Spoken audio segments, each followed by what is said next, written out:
شور مچاتے تھے. خواجہ سعد رفیق نے 117 روپے لیٹر پیٹرول کے اوپر ایسا خوفناک ٹویٹ کیا تھا کہ لگتا تھا قیامت آنے والی ہے. اور آج جو قیمت ہے وہ 383 روپے ڈیزل کی, اور پیٹرول جو ہے وہ 335 روپے ہے. حالانکہ ابھی بھی عالمی منڈی میں پیٹرولیم مصنوعات کی قیمتیں جو ہیں عمران خان صاحب کے دور حکومت کی نسبت کم ہے. دیکھیں میں ایک چیز آپ کو بتاتا ہوں, پالیٹکس سے یا ان چیزوں سے ہٹ کے میں زیادہ تر حکومت کے اوپر تنقید کرتا ہوں. حکومت نے کوئی میرے ساتھ اچھا تو نہیں کیا تو میں تنقید ہی کروں گا, لیکن سچی بات یہ ہے کہ ایک خود کار سسٹم بنانا چاہیے, ایک آزاد سسٹم بنانا چاہیے. حکومت کا اس میں کردار ہی نہیں ہونا چاہیے کہ پیٹرول کی قیمت کتنی بڑھے گی اور کتنی کم ہوگی. حکومت چاہے زرداری کی ہو, نواز شریف کی ہو, عمران خان کی ہو, کسی کی بھی ہو, چاہے فضل الرحمان کی حکومت ہو, حکومت کو اس کے لیے جواب دہ ہونا ہی نہیں چاہیے کہ پیٹرولیم مصنوعات کی قیمتیں کتنی بڑھیں گی. وہ سال میں ایک مرتبہ ایک پالیسی بنائے کہ جناب ہمارا یہ سیل ٹیکس ہے اور یہ والا ٹیکس ہم وصول کریں گے. اس کے بعد ایک انڈیپینڈنٹ اتھارٹی ہو جو روزانہ کی بنیاد کے اوپر بے شک یہ فیصلہ کرے کہ جناب عالمی منڈی میں تیل کی قیمت یہ ہے, ہمیں اتنے کا تیل مل رہا ہے, ہمیں اتنی رعایت مل رہی ہے, اور اس رعایت کے نتیجے میں ہم پاکستان میں اتنے روپے لیٹر پیٹرول دے سکتے ہیں. اب کسی حکومت کا قصور نہیں ہونا چاہیے اس میں. بجلی پہ بھی آپ کو یہ فارمولا بنانا چاہیے تھا, لیکن آپ نے سوورن گارنٹیز دے دی. آپ نے یہ کیا کہ آپ بجلی بنائیں یا نہ بنائیں ہم آپ کو بل دیتے رہیں گے. یہ غلط منصوبے ہیں. دنیا آگے نکل گئی ہے. دنیا میں یہ فیصلے اب یوٹیلیٹی کمپنیز کر رہی ہیں. وہ یہ فیصلہ کرتے ہیں کہ انہوں نے عوام کو بجلی کتنے کی دینی ہے. وہ ایک دوسرے سے زیادہ سستی بجلی دینے کی آفر کرتے ہیں. یہاں پہ سسٹم چل رہے ہیں, گیس کے لیے کمپنیاں کام کر رہی ہیں, بجلی کے لیے کمپنیاں کام کر رہی ہیں, پانی کے لیے کمپٹیشنز چل رہے ہیں. سرکار کی رسپانسبلٹی ہے جن چیزوں پہ, وہاں پہ بھی پرائیویٹ لوگوں کو لایا گیا ہے. اور اسی طرح جو پیٹرولیم مصنوعات کی قیمتیں, سرکار کا اس سے لینا دینا کچھ نہیں ہونا چاہیے. حتیٰ کہ جو ڈالر کی قیمت زیادہ یا کم ہوتی ہے اس کو بھی بیلنس کے ساتھ چلانا چاہیے.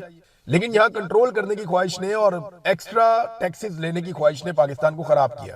دیکھیں نا جو لیوی انہوں نے وصول کرنی ہے, ایک دفعہ بتا دیں جی ہم نے اتنی لیوی فی لیٹر پہ لے لی ہے, اس کے بعد اس کو کھلا چھوڑ دیں, اور جیسے ہی عالمی منڈی میں بڑھ جائے, کم ہو جائے. لیکن وہ یہ بھی نہیں کرتے, وہ کہتے ہیں جی لیوی بھی ہم نے 80 روپے لینی ہے اور ٹیکسز ہم نے 100 روپے سے اوپر لینے.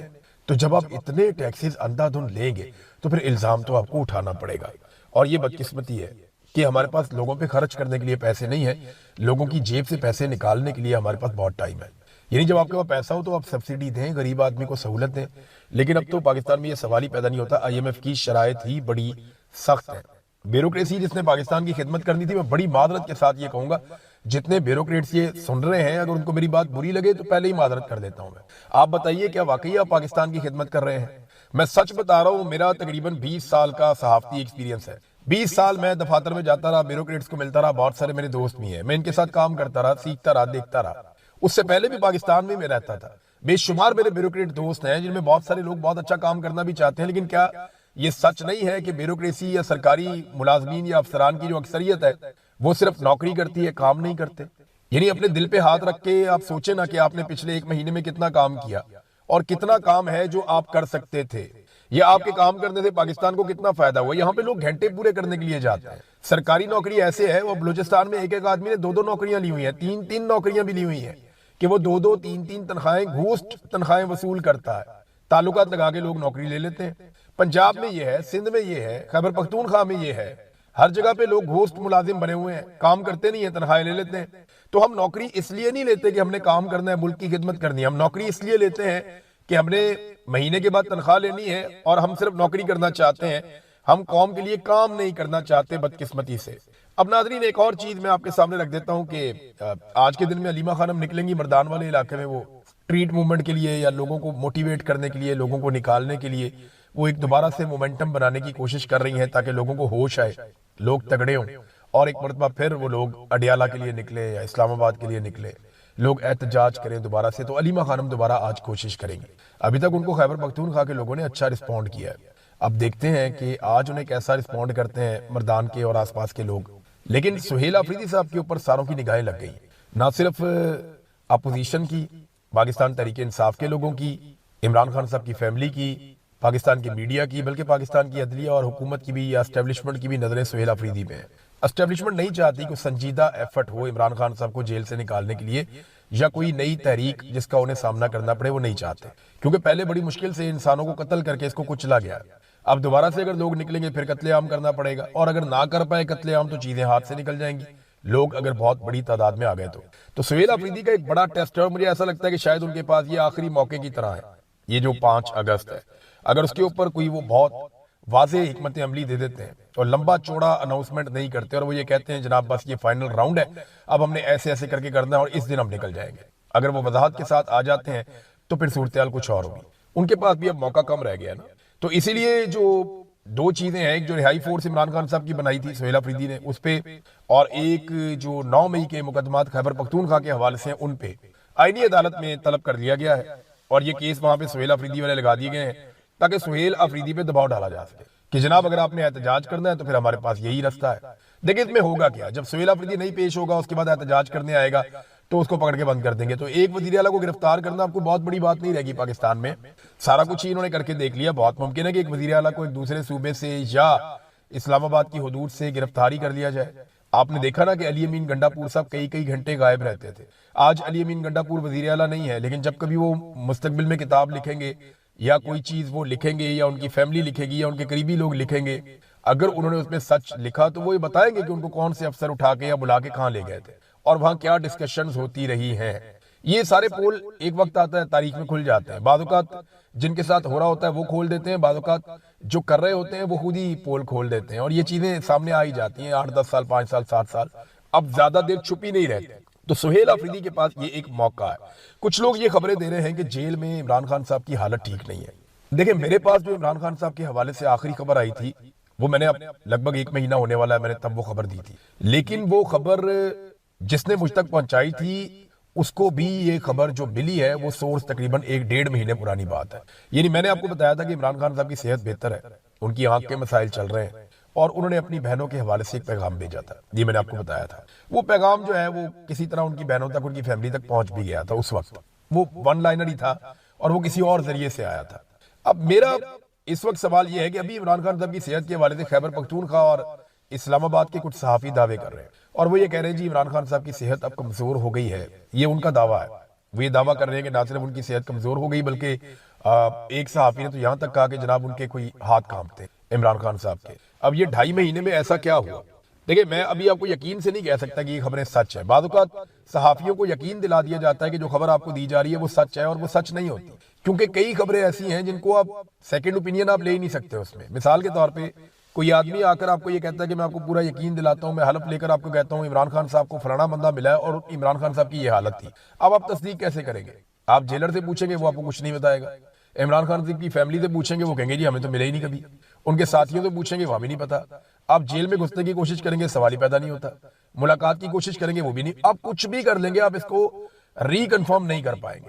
تو بعض اوقات صحافیوں کو ایسے سورسز خبر دیتے ہیں جن کو آپ تصدیق کرنا ممکن نہیں ہوتا، پھر وہ سورسز سے کر کے وہ خبر بعض اوقات دے دیتے ہیں۔ اس طرح کی خبریں آ رہی ہیں جن کی تصدیق نہیں کی جا سکتی کہ عمران خان صاحب کی صحت کتنی خراب ہے، لیکن ملٹیپل سورسز یہ دعویٰ کر رہے ہیں کہ ان کی صحت پہلے کی نسبت خراب ہے۔ تو اب ایک انتہائی صحت مند آدمی اچانک ان کی آنکھیں خراب ہو جاتی ہیں، بعد میں ان کی اس قسم کی شکایات جو ہے وہ ابھی جو میڈیا رپورٹ کر رہا ہے، تو ایسا کیا کیا گیا عمران خان صاحب کے ساتھ کہ ان کی فیملی کی اور ڈاکٹروں کی ملاقاتیں بھی بند کروا دی گئیں، انہیں قید تنہائی میں ڈال دیا گیا۔ جب وہ نتائج حاصل کرنے ہیں جو اسٹیبلشمنٹ چاہتی ہے تو پھر ان کو مرحلہ وائز کرنا پڑے گا، ایک دم وہ کر نہیں پائیں گے۔ ناظرین سب سے زیادہ جو میں انٹرسٹنگ چیز دیکھ رہا ہوں وہ بلاول کے سٹیٹمنٹ ہے۔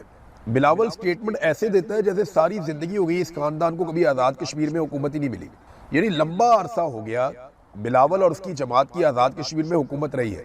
آج بھی جو حکومت ہے آزاد کشمیر میں وہ بلاول کی پولیٹیکل پارٹی پیپلز پارٹی کی ہے، لیکن وہ تقاریر ایسے کرتے ہیں جیسے کہ انہیں کبھی یہاں موقع ہی نہیں ملا، ہم یہ دے دیں گے، ہم وہ دے دیں گے، ہم یہ کر دیں گے، ہم وہ انقلاب لے آئیں گے۔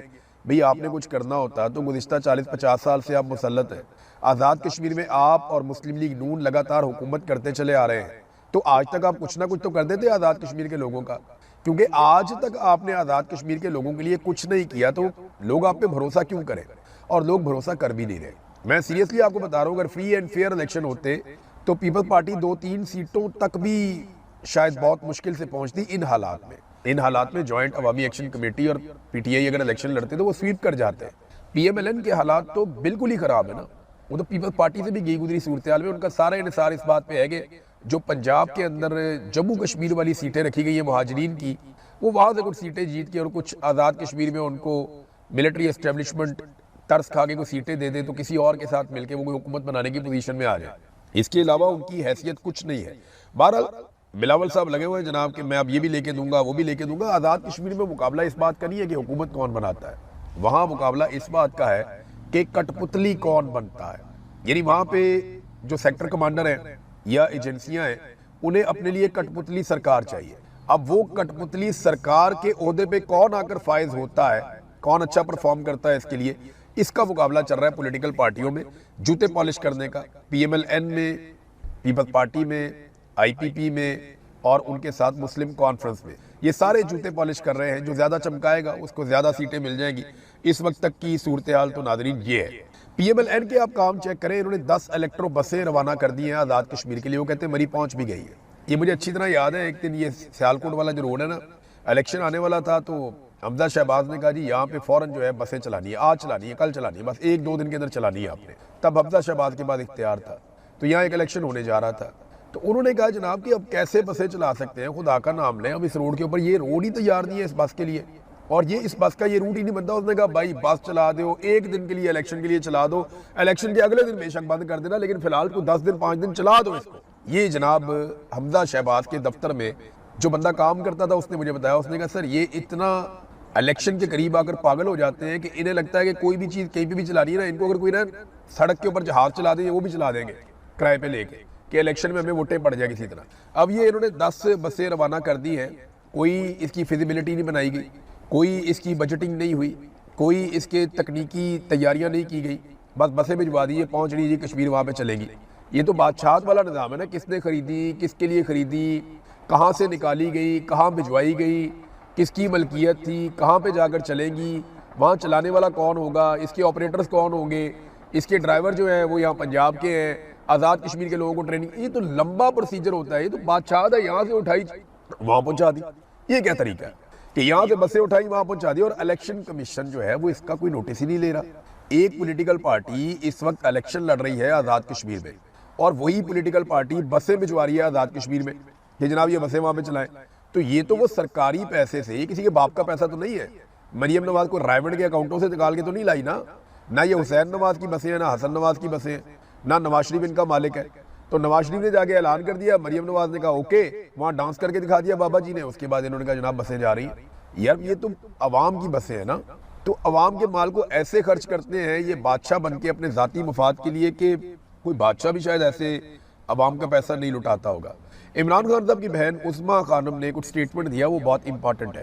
ان کے پاس مقدمات ایک کے بعد ہوتے جا رہے ہیں بہنوں کے اوپر. ان کے اوپر وہ ڈی جی خان والا مقدمہ تھا, تو اس کی وہ سنوائی تھی, تو وہاں پہ انہوں نے بات چیت. انہوں نے کہا جی کہ عمران خان اس بات کو جانتے تھے کہ انہیں قید تنہائی میں ڈال دیا جائے گا, انہیں اس بات کا اندازہ تھا, اس لیے انہوں نے بہت سارے احکامات اور پیغامات دیے تھے.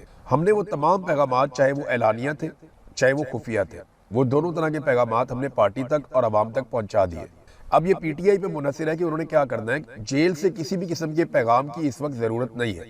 آپ کو جو بھی انسٹرکشن چاہیے تھی عمران خان سے, وہ عمران خان دے چکے, لہذا اس پہ عمل درآمد کرنے کا وقت ہے. یہ عمران خان کی بہن نے کہا, اور یہ پی ٹی آئی پہ منحصر ہے, اور ہم ہر چیز بتا بھی چکے ہیں. ہم نے تو یہ بھی درخواست بھی کی کہ عمران خان صاحب کا جو ٹویٹر اکاؤنٹ ہے وہاں پہ ان کے پیغامات دوبارہ چلائے جائیں. جس پہ یہ نہیں کیا گیا تو ہماری درخواست ہے پاکستان تحریک انصاف کے کارکنوں سے, انہوں نے کہا کہ وہ عمران خان صاحب کے جو پرانے بیانات ہیں جو انہوں نے دیے تھے اس دور میں, وہ نکال کر چلائیں, تاکہ پتہ چلے کہ عمران خان نے کون سی واضح انسٹرکشنز دی تھی. بہرحال تحریک انصاف نے پشاور میں جلسہ کرنے کا فیصلہ کیا, تو کیا اس جلسے کے بعد وہ ایک تحریک کا آغاز کر پائیں گے؟ دیکھیں مارجن ہی بہت تھوڑا رہ گیا سہیل آفریدی کے پاس.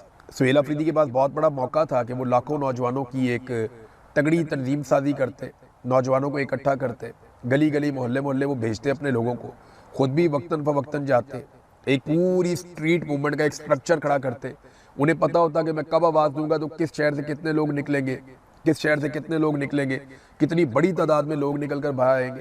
ان کو اس بات کا آئیڈیا ہونا چاہیے تھا کہ میں 10 لاکھ 15 لاکھ 22 لاکھ 25 لاکھ کتنے لوگ میں اکٹھے کر سکتا ہوں. اور پاکستان تحریک انصاف کے لیے نوجوانوں کو اکٹھا کرنا کوئی پرابلم نہیں تھا. اس وقت امید بھی بہت تھی جب سہیل آفریدی نئے نئے آئے تھے, لیکن اس امید کو سہیل آفریدی صاحب نے کچھ ایسی پالیسیز پہ عمل کیا کہ مایوسی میں بدل دیا. لیکن ابھی بھی سارا کچھ کبھی بھی ضائع نہیں ہوتا, آپ کے پاس ہمیشہ ایک موقع ہوتا ہے کہ آپ نکلیں اور نکل کے ثابت کریں اپنے آپ. تو سہیل آفریدی اب یہ جلسہ کرنے جا رہے ہیں پشاور کے ایک اسٹیڈیم میں, تو کیا یہاں سے ایک تحریک شروع ہو سکتی ہے؟ جی بالکل ہو سکتی ہے.